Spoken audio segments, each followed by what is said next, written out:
하나님 말씀 보겠습니다. 하나님 말씀은 데살로니가전서 5장 19절 한 절만 보겠습니다. 자, 다 찾으셨죠? 한 절이니까 간단하게. 자, 시작.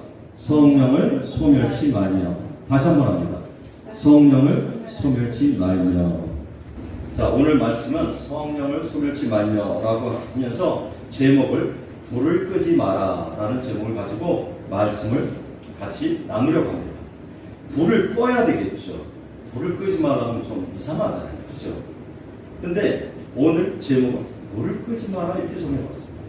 소방관들이 있으면 큰일 날 소리 때 제가 불을 끄지 말라라는 말을 정해봤습니다. 19절에 보니까 성령을 소멸하지 말며 이렇게 됩니다. 성령이 소멸되는 것이 아니라 성령이 일을 안 하시는 거죠. 그래서 소멸하다라는 헬라어 말은 스벤느미라는 말로 불을 끄다 이렇게 되어 있습니다. 그래서 성령의 불을 끄지 말라는 것이죠. 우리가 성령의 불이 꺼지면 어둡게 됩니다. 불이 꺼지면요, 주위에 누가 있는지 알 수도 없지. 길을 찾을 수도 없습니다. 그렇죠? 그러니까 불이 꺼지면 안 되잖아요.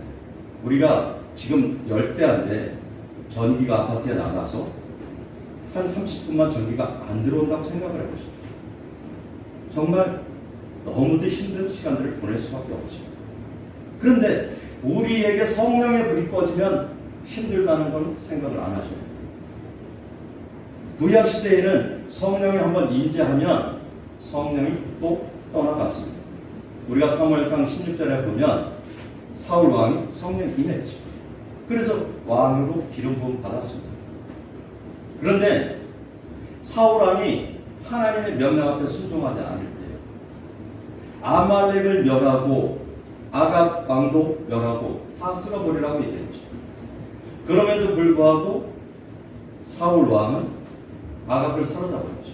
좋은 것을 챙겼습니다. 그때 하나님이 뭐라고 얘기를 하냐면 명령 앞에 불순종했다고 얘기하죠. 그리고 나서 뭐라고 그러냐면 16장 14절에 이렇게 하죠. 여호와의 영이 사울에게서 떠나고 여호와께서 부리시는 악령이 그를 번뇌하게 한지라. 구약 시대에는 성령이 임했다가 성령이 떠나게 됐어요. 그래서 다윗도 이런 얘기하죠. 시편 51편 11절에 나를 주 앞에서 쫓아내지 마시며 주의 성령을 내게서 거두지 마소서. 그런데 신약 시대에 와서 우리가 예수를 구주로 영접하고 성령이 내 안에 좌정하시면, 임재하시면 그 성령은 떠나지 않습니다. 그런데 중요한 게 뭐냐면 성령의 불이 꺼지면 성령이 일하시지 않는다는 거예요. 하나님이 일하시지 않는다는 거예요. 그럼 누가 일을 하겠어요? 마시가 일을 하죠. 그러니까 성령의 불이 꺼지면 안 된다는 거죠. 그래서 예수님이 우리 보고 빛된 삶을 살아가라고 얘기하는 거죠. 마태복음 5장 14절에서 얘기해요. 너희는 세상의 빛이다. 이렇게 얘기합니다. 그래서 5장 16절에 너희 빛이 사람들에게 비추게 하여 너희 착한 행실을 보고 하늘에 계신 너희 아버지께 영광을 돌리게 하라. 이렇게 얘기합니다. 너희 빛이 사람들에게 비추게 하여. 우리가 빛된 삶을 살아가려면 성령에 충만해야 됩니다. 빛된 삶을 살아가려면 성령의 불이 꺼지지 않게 열심히 깨어 있어야 되고 기도해야 돼요. 하나님 앞에. 그래야 우리가 하나님이 인도하시는 길을 올바로 찾아갈 수 있는 거죠. 불이 꺼지면 하나님이 지금 무슨 말씀을 하시는지 하나님의 뜻이 무엇인지 전혀 분별할 수가 없어요. 지금 나의 상태를 한번 점검을 해봤으면 좋겠어요. 내 지금 안에 성령의 불이 꺼져 있는지 켜져 있는지, 안이 켜져 있다면 그 불이 활활 타고 있는지 아니면 잠잠한지. 그래서 오늘 이 시간 우리가 성령의 불이 꺼져 있다니 성령의 불을 다시 한번 당기는 기회가 되었으면 좋겠습니다. 여름이죠. 무덥죠. 나태해지기 쉽습니다. 휴가철로 인해서 먹고 마시고 즐기죠. 자칫 잘못하면요, 우리 정말 나태한 시간 속에서 성령의 불이 꺼지기 쉽습니다. 그러니까 그 불이 꺼지지 않도록 열심히 노력해야 됩니다. 이 불을 당기기도 힘들지만 꺼지기도 쉽습니다. 김병만이가 얘기했던 정글의 법칙을 한번 여러분 다 보셨을 텐데 불을 당기는 게 정말 힘들죠. 정말 노력 엄청 합니다. 그리고 그 불이 꺼지지 않도록 서로가 감싸서 불을 지피죠. 그런데 그 불이 비가 오거나 바람이 불면 쉽게 꺼지죠. 우리 성령의 불도 똑같습니다. 불을 당기기는 정말 쉽지요. 어렵지요. 어렵습니다. 불 당기기가. 그런데 이 불이 활활 타게끔 유지하는 것도 되게 힘듭니다. 꺼지는 건 한순간이에요. 바람 불면 꺼지고 비 오면 꺼집니다. 그러니까 그 성령의 불이 꺼지지 않도록 우리가 각자 깨어 있어야 됩니다. 그러면 성령의 불이 꺼지지 않고 성령의 충만한 삶을 사는 비결은 무엇일까? 첫째는 시선을 세상에 두지 말고 하늘에 두는 거죠. 키워드는요, 세상과 하늘이에요. 세상은 이 땅을 얘기하는 거죠. 땅의 것을 얘기하는 거예요. 하늘은 하나님의 계신 것을 얘기하는 거죠. 그러면 우리의 시선은 어디를 둬야 되겠냐? 지금 눈에 보여지는 것, 내가 어떻게 하면 잘 먹고 잘 살 수 있을까를 바라보는 것, 이거냐. 좀 더 쾌락한 편안한 생활을 위해서 노력하는 겁니다. 아니면 내가 조금 어려울지라도, 내가 조금 힘들지라도 하나님 뜻에 합당한 대로 하나님 것을 바라보며 살아가는 것이냐, 이걸 바라보는 거죠. 우리의 마음이 가는 곳에, 우리의 생각이 머무는 곳에 우리 마음도 따라가죠. 그렇죠? 우리가 무슨 생각을 하고 있느냐에 따라서 그 마음이 옮겨져 갑니다. 우리는 지금 무슨 생각을 하고 살아가잖아요. 아니, 무더운 여름 어떻게 살아야 돼? 라고 생각하십니까? 아니면 물질이 너무 삶이 궁핍해 라고 생각하십니까? 하나님께 맡기고 나가십시오. 하나님께서 일하실 것을 기대하며 나가십시오. 그것이 성령의 불을 꺼지지 않게 하는 겁니다. 그래서 우리는 항상 시선을 땅에 두지 말고 하늘의 것을 바라보며 나가는 삶이 되어야 합니다. 생각을요, 하나님을 생각하며 살아가라는 겁니다. 세상 것을 생각하지 말고. 조셉 모피는 이런 얘기를 하죠. 좋은 일을 생각하면 좋은 일이 생기고 나쁜 일을 생각하면 나쁜 일이 생긴다고 조셉 모피는 이야기를 하죠. 우리는 어떤 생각을 하면서 살아갑니까? 한번 생각해봤으면 좋겠습니다. 두 번째는요, 나의 견고한지를 깨버리라는 겁니다. 부셔버리라는 거죠. 내 안에 견고한 진이 있습니다. 키워드는요, 나의 나대이 있고 자하고 견고한 진. 사람은 태어나면서부터요, 각자의 본성이 있습니다. 부서지지 않는 본성이 있어요. 이것을 우리는 천성이다 이렇게 얘기합니다. 그죠? 이 천성을 국어사전에는 뭐라고 하냐면, 어떤 사람이나 사물이 본래부터 가지고 있는 분성, 안 부서져요. 어떤 사람은 정말 고집이 강하죠. 자기 생각을 절대 안 꺾습니다. 또 어떤 사람은요, 엄청 자단적이에요. 그렇죠? 여러 가지 자기만의 그 품성들, 천성들이 있습니다. 그런데 이 천성이에요, 하나님 앞에 영광이 되어지는 그 모습이면 괜찮습니다. 섬김의 천성이라든가 정말 하나님을 바라보는 나눔의 천성이라든가 이러면 괜찮죠. 어떤 사람이 있어요. 퍼주는 걸 정말 좋아해요. 괜찮아요. 퍼주는 거 좋아해요. 하나님이 채우실 거예요. 그럼 괜찮습니다. 그런데 쓸데없는 아집이죠. 고집이죠. 상대방 이야기도 한 번쯤은 들어봐야 되죠. 그런데 아니라고 이런 거죠. 이런 것은 성령의 충만함을 받고 성령의 불이 당겨지면 부서집니다. 깨집니다. 그런데 그것이 성령의 불이 꺼지면 부서지기가 힘듭니다. 성령에 충만하지 않으면 하나님의 일을 할 수 없어요. 성령이 충만하지 않으면 주님의 뜻이 어디 있는지 분별할 수가 없습니다. 우리 선교사님 타지키스탄에서 사역을 하고 계십니다.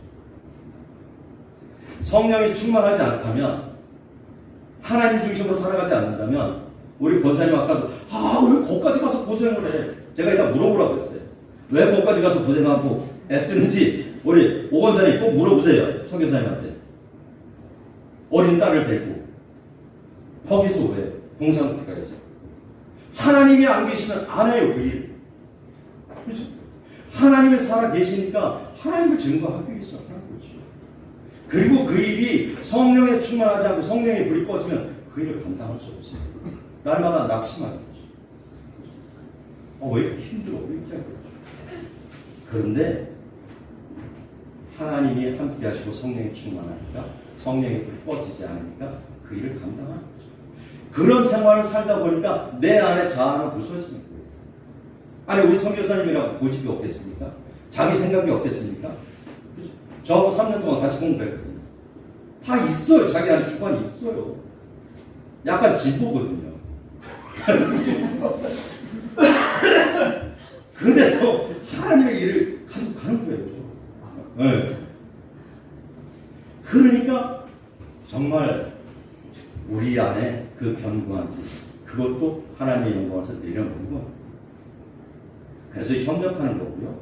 하나님의 뜻을 이루어가는 거죠. 우리가 하나님과 친밀한 관계를 유지하기 위해서, 하나님과 돈독한 관계를 유지하기 위해서는 날마다 성령의 불이 꺼지면 안 되고 나의 나름을 내려놔야 하나님이 일하시고 나의 모든 것을 내려놔야 되죠. 내 경계 완전히 부서져야 하나님이 일하죠. 어떤 사람 이야기합니다.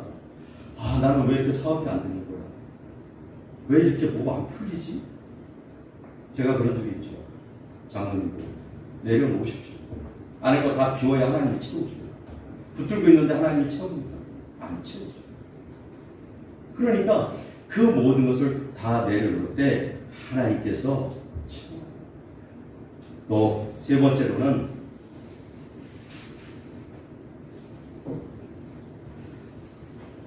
우리가 너무 잘하는 말씀이죠. 말씀과 기도와 예배로 승리하는 삶을 살아가는 것. 말씀과 기도와 예배가 없는 삶은 하나님의 자녀로서 생각을 할 수가 없습니다. 그렇죠? 그런데 더 중요한 게 뭐냐면 예배에 참석하는 것으로 끝나면 안 되죠. 그 자리에 앉아있는 것으로 끝나면 안 돼요. 예배라는 것은 하나님과 깊은 관계가 회복되는 겁니다. 예배라는 것은요, 나의 영적 상태를 점검하는 그 시간도 되어지죠. 그리고 예배는 하나님과 나와의 관계성을 다시 한번 점검하는 그런 모습이 되어집니다. 그래서 예배에 집중해요. 예배에 집중해야 되고 오늘 예배를 통해서 내가 하나님 지금 무슨 말씀을 하셨구나까지 깨달아야 되죠. 그런데 예배에 집중하지 못하면 이런 현상이 있어요. 예배를 드리고 나면 오늘 뭐 말씀하는지 생각해 봐요. 물어보죠 제가. 오늘 예배 설교 제목이 뭐였어요? 자, 뭐였더라? 이렇게 되죠. 그런데 예배에 집중하면 그 말씀을 통해서 나의 모습을 한번 바라보는 거예요. 그래서 예배에 집중해야 되죠. 하나님은 영이시기 때문에 우리가 그 하나님과 온전한 교제를 이루는 시간이 되어져요. 그리고 두 번째는 말씀과 기도가 항상 병합해서 가야 돼요. 말씀이 없이 기도가 없이는 우리가 하나님의 자녀라고 할 수가 없죠. 우리가 살면서 너무 뼈저리게 느낄 겁니다. 그렇죠? 우리가 기도를 안 하면 어느 순간인가 우리 안에서 강팍함이 나와요. 짜증내지 말아야 될 것, 쉽게 넘어갈 일도 분노하게 되고 짜증내게 되죠. 그러니까 기도로 무장을 해야만 우리 마음도 성령이 컨트롤하는 거죠. 성령이 우리 마음을 주관하는 거죠. 그러니까 우리가 말씀과 기도가 항상 병행돼요. 우리는 하루에 몇 분을 기도합니다. 어제 제가 책을 보다 보니까 영국 목회자들이 하루에 4분 이상을 기도를 안 한다고 해요. 그게 진짜인지 가짜인지 모르겠어요. 성령을 소멸치 않는 삶을 보다 보니까. 그러면 한국교회 목회자들은 지금 얼마나 제가 그거 보고 놀랐습니다. 하루에 1시간도 기도 못한다고. 그러고서 세상 주관하는 원수 마귀와 싸워 이기려고 안 되죠. 그러니까 최소한 제가 지금 유기성 목사님이 그 얘기하잖아요. 하루에 1시간 이상 기도하는 선한 목적이라 운동을 벌인다. 성도들. 우리는 얼마 전 얼마를 기도하고 있다. 영적 무기는 기도, 말씀. 말씀과 기도로 보장되어지지 않으면 우리가 하나님의 뜻하신 대로 살아갈 수 없습니다. 그렇기 때문에 그러면 성령의 불이 꺼지는 거죠. 갈라디아서 5장 16절에서 17절을 읽게 되죠. 내가 너에게 이르노니 너희는 성령을 따라 행하라. 그리하면 육체의 욕심을 이루지 아니하리라. 육체의 소욕은 성령을 거스리고 성령은 육체를 거스리하며 이 둘이 서로 대적함으로 너희가 원하는 것을 얻지 못하리라. 우리 몸이요 때로는요 피곤해 하려고 왜 피곤하지? 예배 드리러 가려고 하는데 또 방해를 하죠. 그럼에도 자신과의 싸움에서 승리하십시오. 그러면 하나님이 일하십니다. 마지막으로 R.T. 켄달이 쓴 성령을 소멸치 않는 삶, 이 책에 보면 성령이 근심하는 것이 있어요. 우리가 예배소서 4장 30절에 보면 너희가 하나님의 성령을 근심하지 말게 하라는 말이 있잖아요. 그런데 이분은 이렇게 얘기해요. 성령이 근심하는 것 네 가지를 이야기했는데 첫째, 있는 그대로 두라. 두 번째는 허물을 못 본 채 하라. 세 번째는 부드러운 마음을 가지라. 네 번째는 사람들을 자유하게 하라. 좀 의아하죠.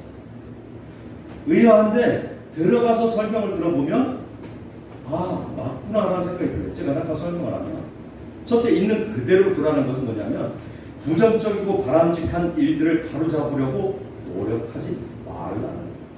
부정적인 거 있어요. 우리가 볼 때.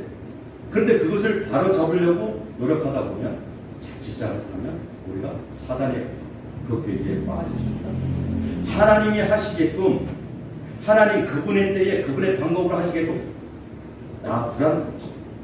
그 다음에 두 번째, 허물을 못 본 채 하라. 이것은 사람의 허물을 못 본 채 하는 것은 하나님께 주권이 있음을 삶 가운데서 풀어내라는 것입니다.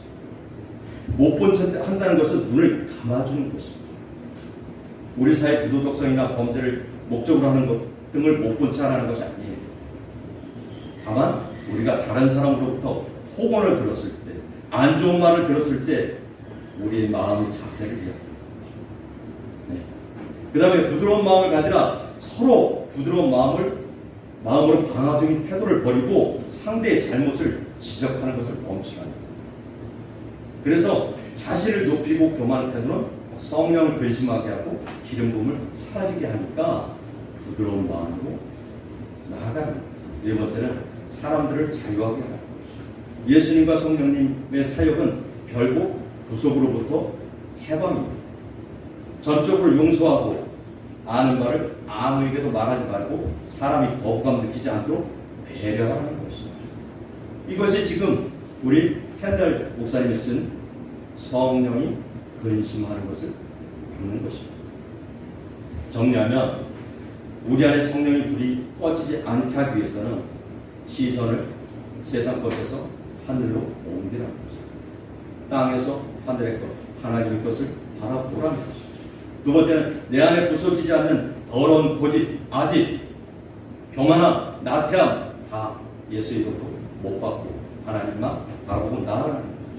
세 번째는 기도와 말씀과 예배에 집중하는 삶으로 항상 승리하는 거죠. 그래서 우리 안에 성령의 불꽃이 주변 어둠을 밝히는 귀한 경불이 모두 되어졌으면 좋겠습니다.